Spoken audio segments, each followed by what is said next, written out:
আসসালামু আলাইকুম। এখন দেখবেন সংবাদ শিরোনাম। আফগানিস্তানের বিরুদ্ধে যুদ্ধ ঘোষণা পাকিস্তানের। অপারেশন গজবলিল হক এ 228 তালেবান যোদ্ধা নিহত, 55 জন পাক সেনা হত্যার দাবি তালেবানের। আবারও ভূমিকম্প রাজধানী সহ দেশ জুড়ে, এবার উৎপত্তিস্থল সাতক্ষীরায়। এক মাসে দেশের অভ্যন্তরে অন্তত 10 বার কম্পন, জনমনে আতঙ্ক। হ্যাকারদের নজরে পানি উন্নয়ন বোর্ডের সার্ভার, ফাঁস হচ্ছে স্পর্শকাতর তথ্য, দ্রুত নিরাপত্তা নিশ্চিতের পরামর্শ বিশেষজ্ঞদের। পাকিস্তানের চালানো অপারেশন গজবলিল হকে প্রকম্পিত আফগানিস্তান। অভিযানে এখন পর্যন্ত 228 তালেবান যোদ্ধাকে হত্যার দাবি করেছে পাক সামরিক বাহিনী। আফগানিস্তানের বিরুদ্ধে যুদ্ধ ঘোষণার পর বিমান হামলা জোরদার করে ইসলামাবাদ, যাতে ধ্বংস হয়েছে 70টির বেশি তালেবান কমান্ড পোস্ট। এর আগে সীমান্তবর্তী প্রদেশগুলোয় প্রথম হামলা চালায় তালেবান যোদ্ধারা। তাদের দাবি 18টি সেনা চৌকি দখল করা হয়েছে। সংঘাতে প্রাণ গেছে 55 পাক সেনা সদস্যের। মূলত সন্ত্রাস বিরোধী অভিযানকে ঘিরেই প্রতিবেশী দুদেশে ছড়ালো উত্তেজনা। স্থানীয় সময় রাত 8টা তালেবান যোদ্ধাদের অতর্কিত হামলায় প্রকম্পিত পাকিস্তান সীমান্তবর্তী এলাকা। চলে পাল্টাপাল্টি গুলিবর্ষণ, ছোড়া হয় কামানের গোলাও। রীতিমতো যুদ্ধ ডুরান্ট লাইন সংলগ্ন প্রদেশগুলো। আফগান সীমান্তে চালানো সাম্প্রতিক হামলার জবাবে বৃহস্পতিবার রাতে পাকিস্তানের বিরুদ্ধে অভিযান শুরু করে তালেবান। খোস্ত, পাকতিয়া, নুরিস্তান, কুনার সহ বেশ কয়েকটি এলাকায় মিলেছে সংঘাতের খবর। কমপক্ষে 18টি পাকিস্তানি মিলিটারি পোস্ট দখলে নেওয়ার দাবি তালেবান যোদ্ধাদের। প্রিয় দেশবাসী, নানগারহার ও পাকতিয়ায় পাকিস্তানি বাহিনীর সাম্প্রতিক বিমান হামলার জবাবে আজ রাত 8টায় আমরা আক্রমণ শুরু করেছি। আমাদের প্রার্থনায় রাখবেন। এ সময় পাকিস্তানি সামরিক বাহিনীর বেশ কিছু মিলিটারি পোস্টে অগ্নিসংযোগ করে তালেবান যোদ্ধারা। জব্দ করা হয় ভারী সামরিক সরঞ্জাম। জবাবে আফগানিস্তানের বিরুদ্ধে ঘণ্টাখানেকের মধ্যেই যুদ্ধ ঘোষণা করে পাকিস্তান। শুরু করে অপারেশন গজবলিল হক। রাজধানী কাবুল ছাড়াও কান্দাহার, নাঙ্গারহার, পাকতিয়া ও পাকতিকা প্রদেশে একযোগে চালানো হয় বিমান অভিযান। সীমান্তেও চলে ব্যাপক সংঘর্ষ।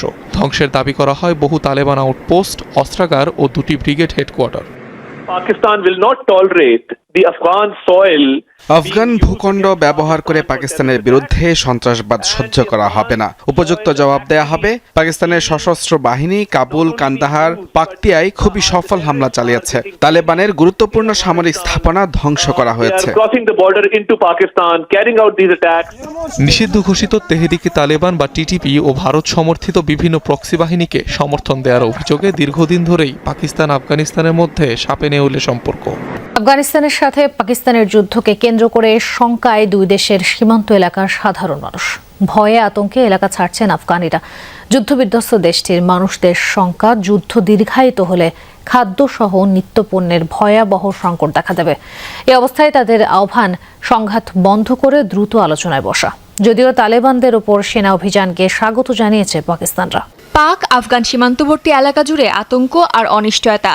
রাতভর গোলাগুলি, ক্ষতিগ্রস্ত ঘরবাড়ি আর বাস্তুচ্যুত পরিবার, সব মিলিয়ে ভীতিকর পরিস্থিতি জনপদ জুড়ে। আফগান সীমান্তে বাসিন্দারা বলছে, রাজনৈতিক ও নিরাপত্তা ইস্যুর দ্বন্দ্বে বারবার ক্ষতিগ্রস্ত হন সাধারণ মানুষই। সীমান্ত বন্ধ হয়ে গেলে থেমে যায় ব্যবসা বাণিজ্য, বন্ধ হয় পণ্য পরিবহন, ক্ষতিগ্রস্ত হয় দিনমজুর ও ক্ষুদ্র ব্যবসায়ীরা। গত রাত থেকে সীমান্তে থাকা সকলেই উদ্বিগ্ন। আমরা উভয় দেশের কাছে সীমান্ত খুলে দেওয়ার আবেদন করছি। আমরা দরিদ্র মানুষ। এই সীমান্ত থেকে আমরা আমাদের জীবিকা নির্বাহ করি। এখন আমাদের জীবিকাও বন্ধ হয়ে গেছে। যখন ঘটনাটি ঘটে তখন আমরা সবাই ঘুমিয়েছিলাম। আমি খুব অল্পের জন্য বেঁচে গেছি। আমার পরিবারের অনেকেই ধ্বংসস্তূপের নিচে আটকা পড়েছিল। বিশ্লেষকরা বলছেন, রাজনৈতিক ও নিরাপত্তা ইস্যুতে উত্তেজনা বাড়লেও সাধারণ মানুষ মূলত শান্তিপূর্ণ সমাধান চান। যুদ্ধের বদলে সংলাপের আহ্বান জানাচ্ছে দেশটির সাধারণ নাগরিকরা। পাকিস্তানে অবশ্য ভিন্ন প্রতিক্রিয়া দেখা গেছে। দেশটির অনেক নাগরিক সামাজিক যোগাযোগ মাধ্যমে ও রাস্তায় নেমে সেনাবাহিনীর হস্তক্ষেপকে সমর্থন জানিয়েছে। তাদের মতে, সীমান্ত নিরাপত্তা নিশ্চিত করতে এই অভিযান প্রয়োজন ছিল। খুব ভালো করেছে, এটা আমাদের দেশের জন্য একটা ইতিবাচক অগ্রগতি। আমাদের পাকিস্তানি সেনাবাহিনী দুর্দান্ত কাজ করেছে, আমরা খুব খুশি। পাকিস্তান একদম সঠিক কাজ করেছে। আফগানরা আক্রমণ করছিল, তাই পাকিস্তান প্রতিশোধ নিয়েছে, এটা ভালো। তারা পাকিস্তানিদের হত্যা করছিল, শেষমেশ আমরা জবাব দিতে পেরেছি। তবে বিশ্লেষকরা সতর্ক করছেন, সংঘাত যদি দীর্ঘায়িত হয় তাহলে তা দুই দেশের অর্থনীতি ও আঞ্চলিক স্থিতিশীলতার জন্য বড় ঝুঁকি হয়ে উঠতে পারে। আর যুদ্ধের সবচেয়ে বড় মূল্য দিতে হয় সাধারণ মানুষকেই। রাজধানী সহ দেশের বিভিন্ন স্থানে আবারও ভূমিকম্প অনুভূত হয়েছে। ঘন ঘন কম্পনে জনমনে বাড়ছে উদ্বেগ। চলতি মাসের প্রথম 27 দিনে 10 দফা ভূমিকম্পন। আবহাওয়া দপ্তরের তথ্যে জানা গেছে, শুক্রবার দুপুর 1:52:29 সাতক্ষীরার আশাশুনি উপজেলার শ্রীউলা ইউনিয়ন কেন্দ্রে 5.4 মাত্রার ভূমিকম্প আঘাত হানে। কয়েকদিন পরপর ভূমিকম্পে কেঁপে উঠছে গোটা দেশ। এবার সাতক্ষীরায় মাঝারি মাত্রার ভূমিকম্পের উৎপত্তিস্থল, যার ফলে রাজধানী ঢাকা সহ দেশের বিভিন্ন স্থান কেঁপে ওঠে। আবহাওয়া অধিদপ্তর জানায়, রিক্টার স্কেলে এই ভূমিকম্পের মাত্রা 5.4। ক্ষয়ক্ষতি না হলেও দেশের ভেতরেই উৎপত্তিস্থল হওয়ায় মানুষের মধ্যে আতঙ্ক তৈরি হয়েছে। হঠাৎ কি ভূমিকম্প হচ্ছে নাকি?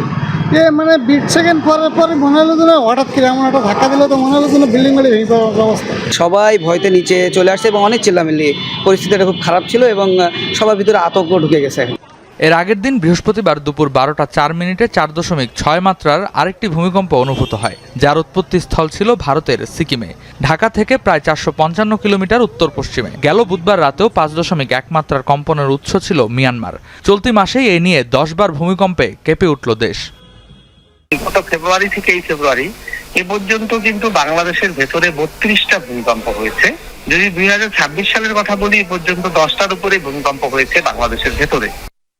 এ মাসের শুরুতেও সাতক্ষীরার কলরোয়া উপজেলায় ভূকম্পন অনুভূত হয়। তখন আবহাওয়া অধিদপ্তর জানায়, এটি তুলনামূলক কম ঝুঁকিপূর্ণ। বাংলাদেশ ভূমিকম্প প্রবণ অঞ্চলে অবস্থিত। ছোট বড় কম্পন বিপর্যয়ের ইঙ্গিত কিনা তা নিয়েও নিশ্চিত কিছু বলা না গেলেও প্রস্তুতির বিকল্প নেই।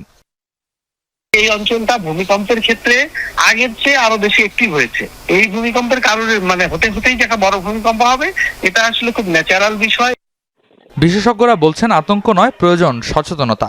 ভবন নির্মাণে বিধিমালা এবং ব্যক্তিগত নিরাপত্তা প্রস্তুতি জোরদার করেই দুর্যোগ মোকাবেলা করতে হবে। পানি উন্নয়ন বোর্ডের সার্ভার থেকে ফাঁস হচ্ছে স্পর্শকাতর তথ্য। গত 14 ফেব্রুয়ারি একটি সাইবার থ্রেট ইন্টেলিজেন্স প্ল্যাটফর্মে বিষয়টি ধরা পড়লেও সুরাহা হয়নি। পাওয়ার দাবি, তাদের সার্ভার এখনও সুরক্ষিত। বিশেষজ্ঞরা বলছেন, সরকারি সাইটে এ ধরনের ত্রুটি অস্বাভাবিক নয়, তবে দ্রুত নিরাপত্তা নিশ্চিত করতে না পারলে বড় ধরনের ক্ষতির আশঙ্কা রয়েছে। পানি উন্নয়ন বোর্ড দেশের নদ নদীগুলোর পানি প্রবাহ পরিমাপ থেকে বন্যার পূর্বাভাস, সতর্কতা, নদী রক্ষা এবং নদী সংক্রান্ত যাবতীয় কাজ করে রাষ্ট্রীয় সংস্থাটি। 14 ফেব্রুয়ারি মধ্যরাত ডেন্টিগ্রিড নামক সাইবার থ্রেট ইন্টেলিজেন্স প্ল্যাটফর্মে ধরা পড়ে পাওবর সার্ভার আক্রান্তের খবর। বিশেষ করে ফাইল লিকেজের বিষয়টি গুগলে ম্যানুয়ালি ভেরিফাই করে নিশ্চিত হন তারা। সেখানে দুটো সার্ভারের ইউজার নেম, পাসওয়ার্ড সহ সব তথ্য দেয়া। যে কেউ এগুলো ব্যবহারের মাধ্যমে টেলিফোনের পুরো নিয়ন্ত্রণ নিয়ে তাদের হয়ে কথা বলতে পারবে। সচরাচর বিদেশি হ্যাকাররা এমন সুযোগের অপেক্ষায় থাকেন, কথাও বলেন। মাস শেষে এসব স্ক্যাম কলের কোটি কোটি টাকার বিল গুনতে হয় সেই প্রতিষ্ঠানকে। কর্তৃপক্ষকে মেইল করে ফাইলটি হাইড করার পরামর্শ দিলেও আমলে নেয়নি তারা। বিষয়টি নিয়ে ফোনে কথা হলেও টনক নড়েনি। 14 তারিখ রাত্রে আমরা প্রথম রেড অ্যালার্ট শনাক্ত করি এবং দেখতে পাই যে বাংলাদেশ ওয়াটার ডেভেলপমেন্ট বোর্ডের একটি ফাইল লিক হয়েছে। এটি দেখার পর আমরা ফাইলটি নিয়ে অ্যানালাইজ করি এবং একে সুরক্ষিত করার উপায়সমূহ সিআইআরটি এবং বাংলাদেশ ওয়াটার ডেভেলপমেন্ট বোর্ডকে রিপোর্ট করি। হ্যাকাররা চাইলে এই পানি উন্নয়ন বোর্ডের কর্মকর্তা কর্মচারী অথবা অন্যান্য যে কোনো অধিদপ্তরের সরকারি কর্মকর্তা কর্মচারীদের ফোন আলাপ শুনতে পারত এবং তা রেকর্ড করতে পারত।